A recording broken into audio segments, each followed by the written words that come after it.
Hi there, this is Rizwan Rafi.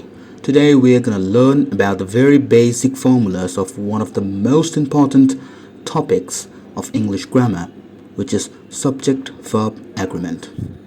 আজকের এই ভিডিওটা HSC candidates, admission candidates, job exam candidates, and any kind of competitive exam candidates এর জন্য অনেক helpful হতে যাচ্ছে। চলুন শুরু করা যাক। Subject verb agreement class 1. সবার আগে আমাদের জানতে হবে অ্যাকচুয়ালি সাবজেক্ট ভার্ব অ্যাগ্রিমেন্টটা কি। What is subject verb agreement? Subject এবং ভার্বের মধ্যে একটা অ্যাগ্রিমেন্ট হয়ে থাকে যে ভার্বটা অ্যাকচুয়ালি সেন্টেন্সে যেই ভার্ব থাকে সেই ভার্বটা কিভাবে বসবে, কোন অনুযায়ী বসবে, কেন বসবে, সেটা অ্যাকচুয়ালি নির্ধারণ করে সাবজেক্ট। এই যে সাবজেক্টের সাথে ভার্বের একটা অ্যাগ্রিমেন্ট, এটাই হচ্ছে সাবজেক্ট ভার্ব অ্যাগ্রিমেন্ট। সো কোনো সেন্টেন্সের ভার্ব সেই সাবজেক্টের পার্সন এবং নাম্বার অনুযায়ী বসে। কোনো সেন্টেন্সের ভার্ব সেই সেন্টেন্সের সাবজেক্ট এর পার্সন এবং নাম্বার অনুযায়ী বসে থাকে। Example number 1, he wants the bike, এটি প্রেজেন্ট ফর্মে রয়েছে।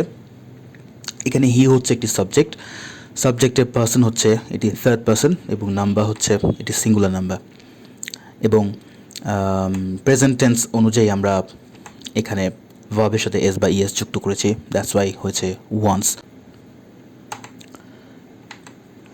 সরাসরি আমরা রুলে চলে যাই। রুল নাম্বার 1, একটি কথা বলে দেই, সেটি হচ্ছে যে সাবজেক্ট ভার্ব অ্যাগ্রিমেন্টে কোনো ধরনের স্পেসিফিক রুল হয় না, লাইক এটাই হচ্ছে 1 নাম্বার রুল, এটা ব্যতীত 1 নাম্বার রুল কোনো কিছুই হতে পারে না। বিষয়টা এমন নয়, জাস্ট আমরা বিষয়টিকে অর্গানাইজের খাতিরে রুল নাম্বার 1, 2, 3, 4 এমনি দিয়েছি, ঠিক আছে। রুল নাম্বার 1-এ আমরা লিখেছি যে ইদার প্লাস সাবজেক্ট প্লাস অ প্লাস সাবজেক্ট প্লাস ভার্ব, অর্থাৎ ইদারের সাথে হচ্ছে আমাদের অ বসে, neither সাবজেক্ট ন প্লাস সাবজেক্ট প্লাস ভার্ব। ওকে, সো ইদারের সাথে অ বসে এবং neither সাথে ন বসে। ওকে, এই সেন্টেন্সের স্ট্রাকচারের ক্ষেত্রে আমরা কিভাবে ভার্বটা নির্ধারণ করব সেটা হচ্ছে বিষয়। সো অ অ্যান্ড ন এর পরবর্তী যে সাবজেক্ট রয়েছে সেই সাবজেক্টের পার্সন অ্যান্ড নাম্বার অনুযায়ী আমরা ভার্ব বসাবো, এটাই হচ্ছে ফ্যাক্ট। ওকে, সো এই সাবজেক্টের এই সেন্টেন্সের স্ট্রাকচারের অনুযায়ী অ এর পরে কিংবা ন এর পরে যে সাবজেক্ট রয়েছে সেই সাবজেক্টের পার্সন এবং নাম্বার অনুযায়ী আমরা ভার্ব বসাবো। Example number 1, either Karim or his friends have come, এটি প্রেজেন্ট ফর্মে রয়েছে। আচ্ছা, এখানে অ এর পরে যে সাবজেক্ট রয়েছে সেটি আমরা দেখতে পাচ্ছি ফ্রেন্ডস লেখা আছে এবং সেই সাবজেক্ট অনুযায়ী আমরা ভার্ব বসিয়েছি, এবং এই সাবজেক্টটা হচ্ছে third person plural number, that's why present tense অনুযায়ী আমরা হ্যাভ বসিয়েছি। যদি পাস্ট টেন্স থাকতো তাহলে হচ্ছে আমরা হ্যাড বসাতাম, ঠিক আছে। Example number 2, neither she nor I am a crazy, এখানে ন এর পরে সাবজেক্ট রয়েছে আই, এবং আই এই সাবজেক্টটা অনুযায়ী আমরা ভার্ব বসিয়েছি। আই হচ্ছে একটা first person singular number and present tense অনুযায়ী আমরা অ্যাম বসিয়েছি, ঠিক আছে। যদি পাস্ট হতো তাহলে ওয়াস বসাতাম। ওকে, এক্সাম্পল নাম্বার 3, আচ্ছা, একটি বিষয় হচ্ছে কি যে শুধুমাত্র ইদার কিংবা নিদারের পরেই যে অ কিংবা ন হবে বিষয়টি এমন নয়। অ এবং ন যে কোনোভাবে ইউজ করা যেতে পারে ইদার নিদার ছাড়াও, যেমন হচ্ছে এই এক্সাম্পলটা, Riya or you were going there. Okay, এখানে হচ্ছে আমাদের অ এর পরের সাবজেক্ট হচ্ছে you which is a second person, and হচ্ছে আমরা এই সাবজেক্ট অনুযায়ী ভার্ব বসিয়েছি, পাস্ট টেন্স অনুযায়ী ওয়্যার বসিয়েছি, ঠিক আছে। যদি প্রেজেন্ট টেন্স থাকতো তাহলে আ বসাতাম। ওকে, নেক্সট রুলে চলে যাই। Rule number 2, okay, it's a very interesting rule, সেটা হচ্ছে যে সেম পার্সন উইথ মাল্টিপল ডেজিগনেশনস। ওকে, যদি একজন মাত্র ব্যক্তি কয়েকটা ডেজিগনেশন বহন করে, অর্থাৎ এই ব্যক্তিটাই একজন ডক্টর, এই ব্যক্তিটাই একজন প্রফেসর এবং এই ব্যক্তিটাই একজন বিজনেসম্যান, অর্থাৎ একজন ব্যক্তি, অর্থাৎ সেম পারসন উইথ মাল্টিপল ডেজিগনেশনস, অর্থাৎ অনেকগুলো পেশার সাথে জড়িত। ঠিক আছে, সেক্ষেত্রে আমরা সিঙ্গুলার ভার্ব ইউজ করবো, বিকজ হচ্ছে আমাদের মানুষটা একজন এবং ডিফারেন্ট পারসনস উইথ ডিফারেন্ট ডেজিগনেশনস। ওকে, ভিন্ন ভিন্ন ব্যক্তি ভিন্ন ভিন্ন পেশার সাথে জড়িত, অর্থাৎ একজন মানুষ তিনি একজন ডক্টর, অন্য আরেকজন মানুষ তিনি একজন প্রফেসর এবং অন্য আরও একজন মানুষ তিনি একজন businessman.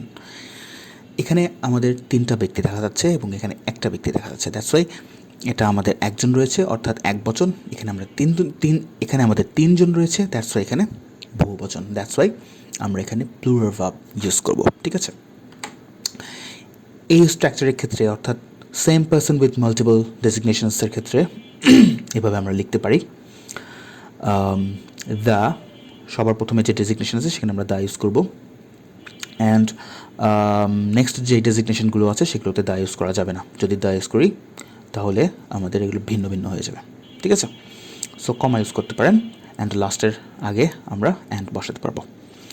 And different person with different ডেজিগনেশনের ক্ষেত্রে আমরা প্রত্যেকটা ডেজিগনেশনের সামনে দ্য ইউজ করব, বিকজ এগুলোকে আলাদা আলাদাভাবে চিহ্নিত করতে হবে। ঠিক আছে, the doctor, the professor and the businessman, অর্থাৎ আলাদা আলাদা মানুষ। ঠিক আছে, এই যে এভাবে আমরা the doctor, the professor, the and the businessman এভাবে আমরা ইউজ করব। ওকে, আমরা এক্সাম্পল দেখি। Example number 1, the doctor and professor has done this surgery, অর্থাৎ যিনি ডক্টর তিনি প্রফেসর এবং এই ব্যক্তিটি আমাদের এই সার্জারিটি কমপ্লিট করেছেন। ওকে, সো এই যে দ্য ডক্টর অ্যান্ড প্রফেসর এটি হচ্ছে সেম পারসন, অর্থাৎ একই ব্যক্তি, এবং এই একই ব্যক্তি হওয়ার কারণে আমরা এখানে যে ভার্বটি নিয়েছি সেটি আমরা প্রেজেন্ট টেন্স অনুযায়ী সিঙ্গুলার ভার্ব বসিয়েছি, সেখানে হ্যাজ বসিয়েছি। যদি পাস্ট টেন্স হতো তাহলে আমরা হ্যাড বসাতাম। ঠিক আছে, example number 2, the doctor and the professor have done this surgery, the doctor and the professor have done this surgery. এখানে কি ঘটেছে? The doctor and the professor দুজন আলাদা ব্যক্তি, দ্যাটস ওয়াই আমরা এই দুজন আলাদা ব্যক্তি অর্থাৎ ডিফারেন্ট পারসনস, দ্যাটস ওয়াই আমরা এখানে হ্যাভ অর্থাৎ প্লুরাল ভার্ব ইউজ করেছি। প্রেজেন্ট টেন্স অনুযায়ী এখানে আমরা প্লুরাল ভার্ব ইউজ করেছি। ওকে, রুল নাম্বার 3, ফ্র্যাকশন। এটা অনেক ইম্পর্ট্যান্ট একটা ফর্মুলা। ফ্র্যাকশন বলতে আমরা ভগ্নাংশকে বুঝি, যেমন এখানে দেখুন 2 ভাগের 1 ভাগ অর্থাৎ হাফ, 3 ভাগের 1 ভাগ অর্থাৎ 1/3, 3 ভাগের 2 ভাগ অর্থাৎ 2/3। আমরা অনেকেই ফ্র্যাকশন অনুযায়ী ভার্ব নির্ধারণ করে থাকি, ফ্র্যাকশন অনুযায়ী অর্থাৎ এই ফ্র্যাকশন দেখে আমরা অনেকেই ভার্ব নির্ধারণ করে থাকি, which is totally wrong. Fraction অনুযায়ী ভার্ব নির্ধারণ করা যাবে না। ভার্ব নির্ধারণ করতে হবে ফ্র্যাকশনের পরে যেই সাবজেক্ট রয়েছে সেই সাবজেক্টের নাম্বার এবং পার্সন অনুযায়ী ভার্ব বসাতে হবে। আমি আবারও বলছি, ফ্র্যাকশনের পরে যে সাবজেক্ট রয়েছে সেই সাবজেক্ট এর নাম্বার এবং পার্সন অনুযায়ী ভার্ব নির্ধারণ করতে হবে। For example, 1/3 of the food has been eaten, এটি প্রেজেন্ট ফর্মে রয়েছে, অর্থাৎ খাবারের 1/3 শেষ, ঠিক আছে, বা খেয়ে ফেলা হয়েছে। এখানে আমাদের ফ্র্যাকশন হচ্ছে 1/3, রাইট, বাট এই 1/3 অনুযায়ী আমাদের ভার্ব বসেনি, ঠিক আছে। 1/3 এর পরবর্তী যে সাবজেক্ট রয়েছে দ্য ফুড, সেই সাবজেক্ট অনুযায়ী আমরা ভার্ব বসিয়েছি এবং প্রেজেন্ট টেন্স অনুযায়ী হ্যাজ বসিয়েছি। যদি পাস্ট টেন্স থাকতো তাহলে আমরা হ্যাড বসাতাম। Example number 2, 1/3 of the foods have been eaten, অর্থাৎ খাবারগুলোর 1/3 শেষ করে ফেলা হয়েছে। অর্থাৎ একটু আগে আমরা যে খাবারের কথা বলছিলাম সেটি ছিল মাত্র একটা খাবার, এখানে অনেকগুলো খাবারের কথা বলা হয়েছে, সেজন্য ফুডস ইউজ করা হয়েছে। ঠিক আছে, এখানে ফ্র্যাকশন হচ্ছে 1/3 এবং এই ফ্র্যাকশনের পরবর্তী যেই সাবজেক্ট রয়েছে দ্য ফুডস, এটি প্লুরাল ফর্মে রয়েছে এবং এই সাবজেক্ট অনুযায়ী আমরা ভার্ব বসিয়েছি।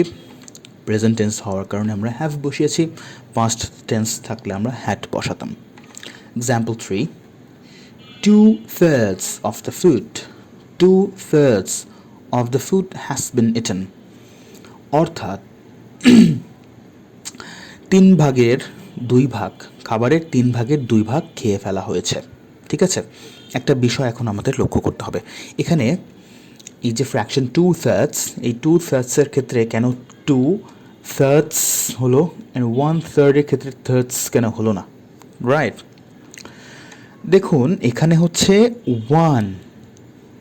1 হচ্ছে একটা সিঙ্গুলার ফর্ম, দ্যাটস ওয়াই আমরা থার্ডের পরে এস যুক্ত করিনি। এখানে 2 হচ্ছে একটি প্লুরাল ফর্ম, দ্যাটস ওয়াই আমরা থার্ডসের পরে এস যুক্ত করেছি। 2 হচ্ছে প্লুরাল ফর্ম, দ্যাটস ওয়াই আমরা এস যুক্ত করেছি, অ্যান্ড 2/3 ফ্র্যাকশনের পরে যেই সাবজেক্ট রয়েছে সেই সাবজেক্ট অনুযায়ী আমরা ভার্ব বসিয়েছি, প্রেজেন্ট টেন্স অনুযায়ী হ্যাজ বসিয়েছি, যদি পাস্ট থাকতো তাহলে আমরা হ্যাড বসাতাম। Example number 3, 2/3 of the foods have been eaten, এখানে কি হয়েছে আপনারা অবশ্যই বুঝতে পারছেন যে 2/3 এটা হচ্ছে আমাদের ফ্র্যাকশন, অ্যান্ড 2 থাকার কারণে আমরা এস বসিয়েছি লাস্টে, বিকজ হচ্ছে এটা একটি 2 হচ্ছে প্লুরাল, অ্যান্ড এই ফ্র্যাকশনের পরের যে সাবজেক্ট রয়েছে এই সাবজেক্ট অনুযায়ী আমরা ভার্ব বসিয়েছি এবং সেটি টেন্স অনুযায়ী আমরা হ্যাভ বসিয়েছি, যদি পাস্টে থাকতো তাহলে হ্যাড বসাতাম। Right, rule number 4, subject plus along with, together with, as well as, accompanied with, in addition to, and not, এবং subject to plus extension. Right, এই ফ্রেজগুলোর আগে একটা সাবজেক্ট থাকে, এই ফ্রেজগুলোর পরে আরেকটা সাবজেক্ট থাকে।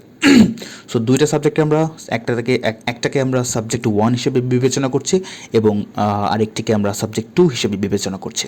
ঠিক আছে, সাবজেক্ট 1 এর পার্সন এবং নাম্বার অনুযায়ী আমাদের ভার্ব বসাতে হবে, অর্থাৎ এই যে আমাদের ফ্রেজগুলো রয়েছে এই ফ্রেজগুলোর আগে যে সাবজেক্টটা রয়েছে, যে সাবজেক্ট 1 রয়েছে, সেই সাবজেক্ট 1 এর পার্সন এবং নাম্বার অনুযায়ী আমরা ভার্ব বসাবো। Okay, for example number 1, I along with my friends have gone. Okay, এখানে ফার্স্ট সাবজেক্ট হচ্ছে, অর্থাৎ সাবজেক্ট 1 হচ্ছে I, অ্যান্ড সাবজেক্ট নাম্বার 2 হচ্ছে মাই ফ্রেন্ডস। ওকে, অ্যান্ড এই ফার্স্ট সাবজেক্ট অনুযায়ী আমরা আমাদের ভার্বটা বসিয়েছি, অর্থাৎ সাবজেক্ট নাম্বার 1 অনুযায়ী আমরা ভার্ব বসিয়েছি। ওকে, এখানে হচ্ছে আমরা দেখতে পাচ্ছি যে আই এর সাথে অলওয়েজ হ্যাভ বসে। ওকে, অ্যান্ড অনেকেই মনে করতে পারেন যে এখানে মাই ফ্রেন্ডস রয়েছে, ফ্রেন্ডস হচ্ছে একটা প্লুরাল ফর্ম, অ্যান্ড প্লুরাল ফর্মের কারণে হ্যাভ বসেছে হয়তো, কিন্তু বিষয়টি এমন নয়। এখানে হচ্ছে আমরা এই ফ্রেজের আগে যেই সাবজেক্ট রয়েছে সেই সাবজেক্ট অনুযায়ী ভার্ব বসেছি। ঠিক আছে, I along with my friends have gone, আমি আমার ফ্রেন্ডদের সঙ্গে গিয়েছিলাম। ওকে, অ্যান্ড প্রেজেন্ট টেন্স অনুযায়ী আমরা এখানে হ্যাভ বসেছি, যদি পাস্ট থাকতো তাহলে আমরা হ্যাড বসাতাম। Example number 2, he together with his buddies has gone, এটাও প্রেজেন্ট টেন্স রয়েছে। ওকে, হি এটা হচ্ছে আমাদের সাবজেক্ট 1, অ্যান্ড হিজ বাডিস এটা হচ্ছে সাবজেক্ট 2। ওকে, এই সাবজেক্ট 1 অনুযায়ী আমরা ভার্ব বসিয়েছি, অ্যান্ড প্রেজেন্ট টেন্স হওয়ার কারণে হ্যাজ বসেছি, যদি পাস্ট থাকতো তাহলে হ্যাড বসাতাম।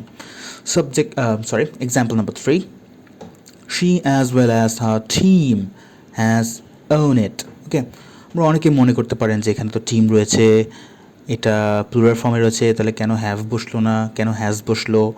ঠিক আছে, কিন্তু যেহেতু আমাদের এই সাবজেক্ট 2 অনুযায়ী আমাদের ভার্ব বসেনি, দ্যাটস ওয়াই এখানে হ্যাজ হচ্ছে। ওকে, শি হচ্ছে এটা সাবজেক্ট 1 এবং হার টিম এটা হচ্ছে আমাদের সাবজেক্ট 2। ওকে, শি এর হচ্ছে অনুযায়ী, শি এর পার্সন এবং টেন্স অনুযায়ী আমরা ভার্ব বসেছি, অ্যান্ড এটি প্রেজেন্ট টেন্স হওয়ার কারণে হচ্ছে আমরা হ্যাজ বসেছি, যদি পাস্ট টেন্সে থাকতো তাহলে হ্যাড বসাতাম। ঠিক আছে, example number 4, I and not he am student.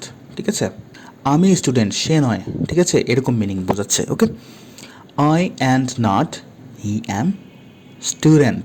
Okay, এখানে হচ্ছে সাবজেক্ট 1 হচ্ছে আই অ্যান্ড সাবজেক্ট 2 হচ্ছে হি। দ্যাটস ওয়াই সাবজেক্ট 1 অনুযায়ী আমরা ভার্ব বসেছি, প্রেজেন্ট টেন্স হওয়ার কারণে অ্যাম বসেছি, নইলে ওয়াজ বসাতাম। ওকে, আজকের ক্লাসটি এই পর্যন্তই। আমরা যে ফর্মুলাগুলো আজকের ক্লাসে শিখলাম সেগুলো আমরা প্র্যাকটিস করতে থাকি। Practice as much as you can. দেখা হচ্ছে নেক্সট ক্লাসে। নেক্সট ক্লাসে ইনশাল্লাহ আমরা বাকি ফর্মুলাগুলো শিখে ফেলবো। Good bye.